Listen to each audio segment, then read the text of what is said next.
Halo, Assalamualaikum warahmatullahi wabarakatuh. Bagaimana kabar teman-teman vlog Nari Sitraji? Semoga semuanya dalam keadaan sehat dan baik-baik saja. Dan Nari selalu berharap semoga ada satu kesuksesan yang sudah diraih hari ini oleh teman-teman vlog Nari Sitraji. Dan kali ini saya bakal berbagi di vlog saya mengenai tips sukses menjadi MC. Wey. Sudah ada yang tahu apakah MC itu? Biasanya si orang awam mengenalnya adalah pembawa acara, tapi istilah kerennya Master of Ceremony, ya. Tapi sebelum Nari ngobrol atau ngomong di vlog ini, seperti biasa Nari bakal tidak pernah bosan untuk minta bantuan teman-teman vlog Nari Sitraji untuk like, komen, share video ini jika dianggap perlu, dan juga subscribe serta bunyikan lonceng notifikasinya agar teman-teman mengetahui kegiatan-kegiatan seru yang Nari lakukan, dan juga Nari bisa lebih semangat untuk bikin video-video buat menghibur teman-teman. Jadi pastikan di vlog Nari Sitraji. Oke teman-teman, bicara soal Master of Ceremony atau MC itu adalah suatu kegiatan untuk memandu sebuah acara. Misalnya acara hiburan, acara ulang tahun, pernikahan, dan sebagainya. Menjadi seorang MC bagi Nari itu sebenarnya tidak pernah belajar khusus ya mengenai Master of Ceremony. Saya lebih ke otodidak, belajar dari pengalaman. Kalau istilah orang sonono, learning by doing. Oke. Menjadi seorang MC atau pembawa acara itu sekilas kelihatan mudah ya, tinggal ngomong aja, menyuruh atau membacakan acara selanjutnya. Itu bagi orang awam yang melihatnya gampang, tinggal ngomong aja. Tapi sesungguhnya nggak seperti itu loh teman-teman. Karena untuk bisa menjadi seorang Master of Ceremony atau pembawa acara yang handal, dibutuhkan keterampilan dan ilmu pengetahuan yang mendalam sih menurut Nari. Dan berita baiknya nih, ilmu tersebut atau keterampilan menjadi seorang pembawa acara itu bisa dipelajari oleh teman-teman semuanya. Jadi nggak harus, wah udah bakat menjadi seorang MC, jadi bawaan dari lahir. Enggak. Dimana ada niat, ada kemauan, pasti teman-teman bisa mempelajari ilmu tersebut dan mengaplikasikan di dalam kehidupan sehari-hari. Dalam ya. Oke.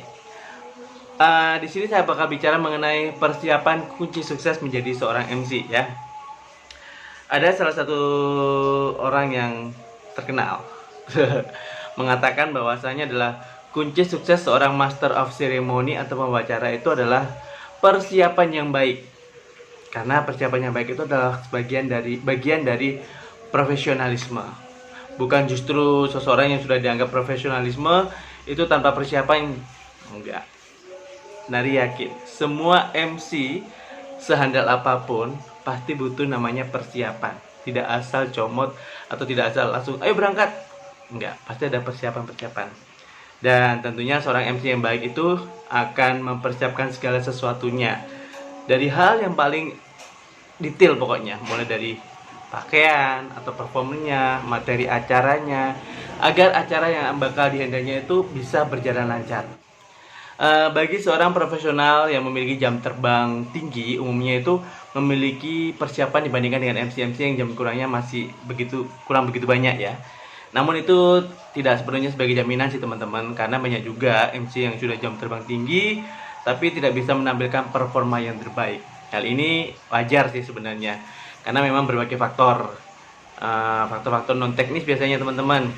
Misalnya nih ya, ketika dia akan perform tiba-tiba batuk, sakit, nah itu kan kadang hal-hal yang tidak bisa kita hindari ya. Namun satu kunci yang harus kita ingat teman-teman, keberhasilan menjadi seorang Master of Ceremony itu sangat tergantung dari persiapan yang kita lakukan. Semakin baik persiapan kita, maka hasilnya akan semakin baik pula. Teman-teman, selain persiapan yang maksimal untuk menjadi MC profesional itu, maka teman-teman harus tahu kapan menolak dan juga menerima tawaran atau job. Biasanya sih kalau MC yang kurang begitu memperhatikan profesionalisme, biasanya hantam aja, ambil aja job apa aja ya. Bagi orang yang bagi teman-teman yang baru mau belajar umumnya akan menerima semua tawaran seperti yang tadi sampaikan tadi kan ya. Hal ini dilakukan lantaran semangatnya yang terlalu menggebu, ingin bisa tampil, ingin bisa membuktikan bahwasanya ini loh saya MC di mana-mana katanya. Atau biasa sebut MC yang kompeten gitu. Semangat seperti itu sih boleh saja teman-teman ya, tapi teman-teman juga harus tahu bahwa dalam keadaan tertentu seorang MC juga boleh menolak tawaran yang datang kepadanya. Hal ini senada dengan pernah disampaikan oleh pakar MC, bahwa hal pertama yang harus dilakukan oleh teman-teman harus memperhatikan apakah tawaran atau permintaan itu kita akan terima atau tolak. Penolakan bukan berarti kita takut ya, tapi karena realistis saja. Dalam ya katanya. Contoh nih, suatu saat secara mendadak teman-teman mendapat tawaran untuk menjadi MC, menggantikan MC yang sebelumnya karena sakit. Nah, acaranya adalah malam perayaan ulang tahun kampus misalnya nih ya teman-teman ya, yang memiliki serangkaian acara yang banyak banget dari siang sampai malam. Terus di acara tersebut teman-teman diminta untuk misalnya pakai tematik ya, baju-baju yang bertema misalnya kebudayaan atau baju adat gitu. Karena mungkin ini acaranya berkenaan dengan entah itu Hari Kartini atau Sumpah Pemuda ya, whatever semacamnya ya. Nah, di saat itu teman-teman harus bisa mempertimbangkan apakah waktu untuk bisa mempelajari situasi dan acaranya, kemudian busana, berdandan, dan siap 2 jam sebelum acara dimulai, apakah bisa atau mampu? Nah, kalau misalnya teman-teman merasa tidak mungkin melakukan itu semua, maka penolakan adalah penolakan yang penuh perhitungan. Bukan sekedar takut, tidak bisa all out gitu ya. Tapi kalau segala persiapan memungkinkan termasuk observasi venue, kemudian mempelajari acaranya, maka teman-teman bisa mengatakan, ya saya siap menjadi MC acara perayaan kampus tersebut.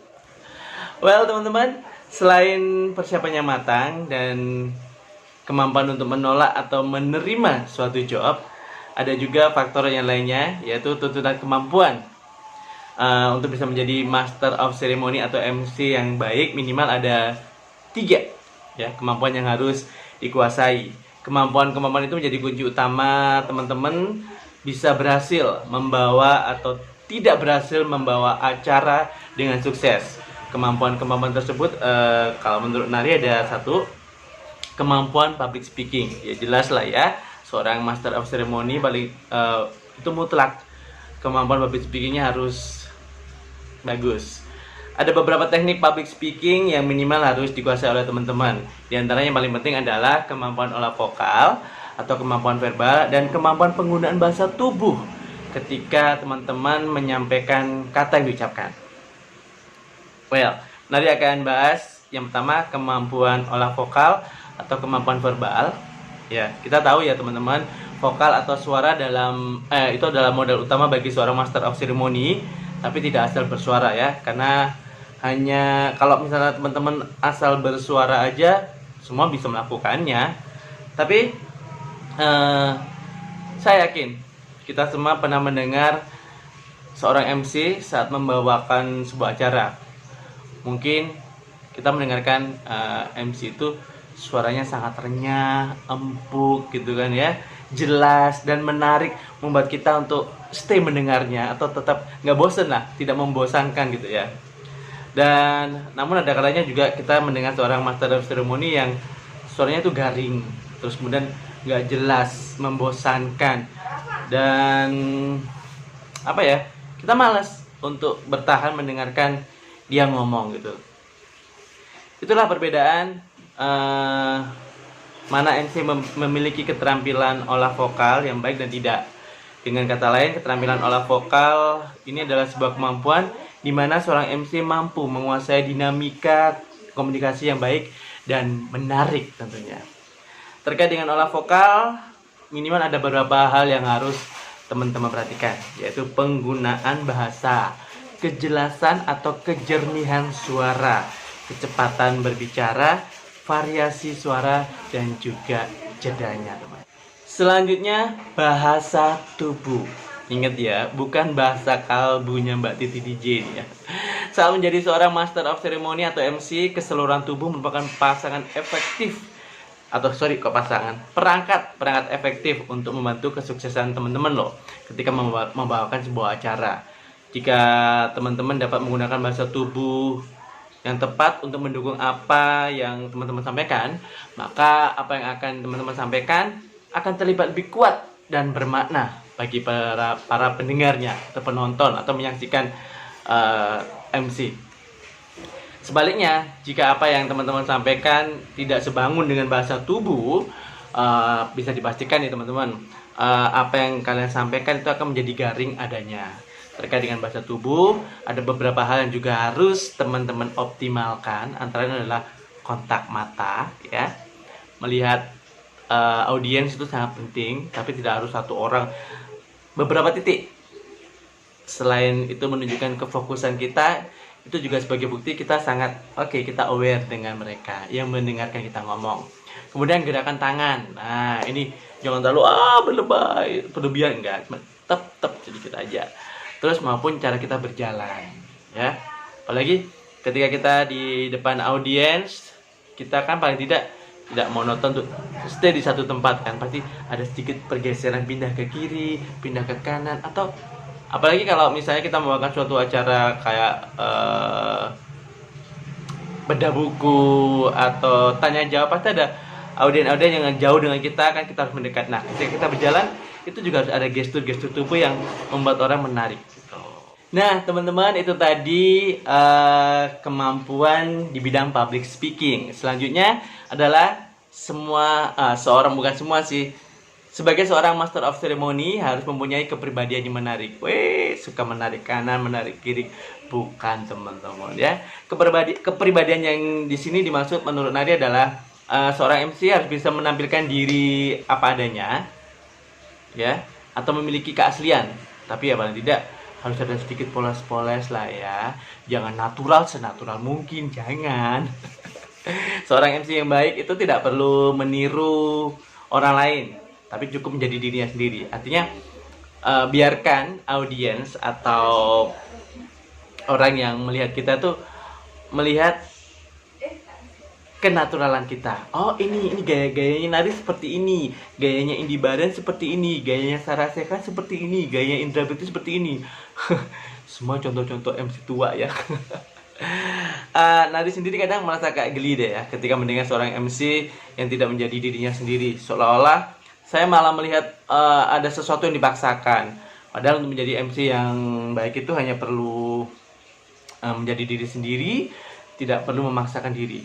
Misalnya nih, ada gaya MC yang dia kepingin kelihatan kayak milenial, jadi mencontoh kayak misalnya siapa ya MC yang muda siapa sih? Siapa ya?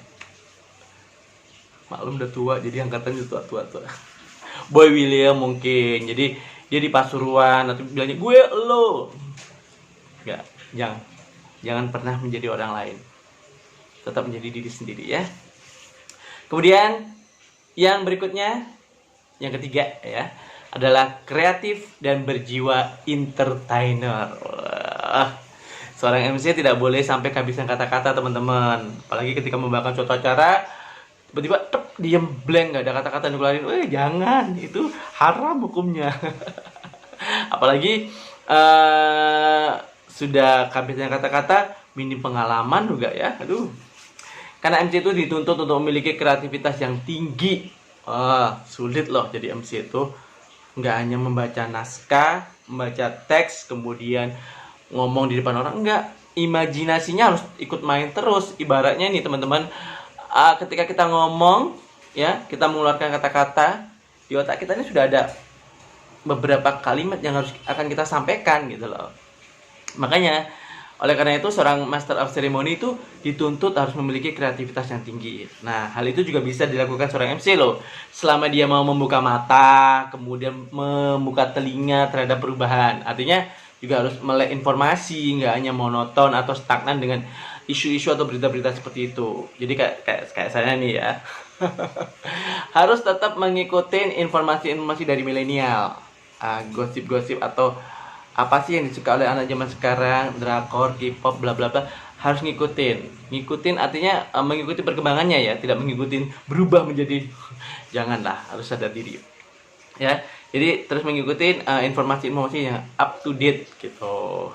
Kemudian selain kreatif, seorang master of ceremony itu teman-teman harus juga memiliki jiwa entertainer atau jiwa penghibur. Cowok-cowok penghibur dong. Ini adalah satu keahlian yang akan semakin menghidupkan acara yang kamu pandu. Jadi MC itu harus kreatif dan penghibur. Paham kan maksudnya ya?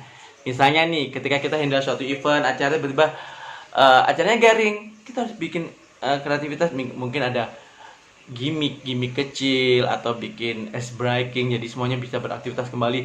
Terus ya paling nggak diselipin dengan kekonyolan dikit lah ya. Jadi seorang MC itu harus kreatif dan penghibur. Nah teman-teman, itu tadi tip sukses atau persiapan menjadi seorang MC ya.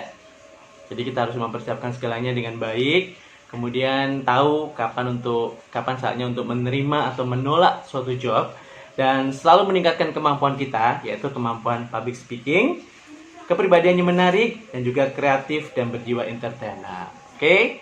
Jadi cukup itu dulu tips seputar MC dari Nari Setro Aji. Kalau ada kurang-kurang kata ya dimaafin lah ya. Dan seperti biasa, terus like, comment, subscribe, dan share video ini, serta bunyikan lonceng notifikasinya biar nanti lebih semangat untuk bikin video-video buat menghibur teman-teman semuanya ya. Dan next di video berikutnya nanti bakal bahas seputar MC gitu ya. Jadi kalau kalian ada komen, ada request, boleh ditulis pingin tips seperti apa ya. Oke, terima kasih.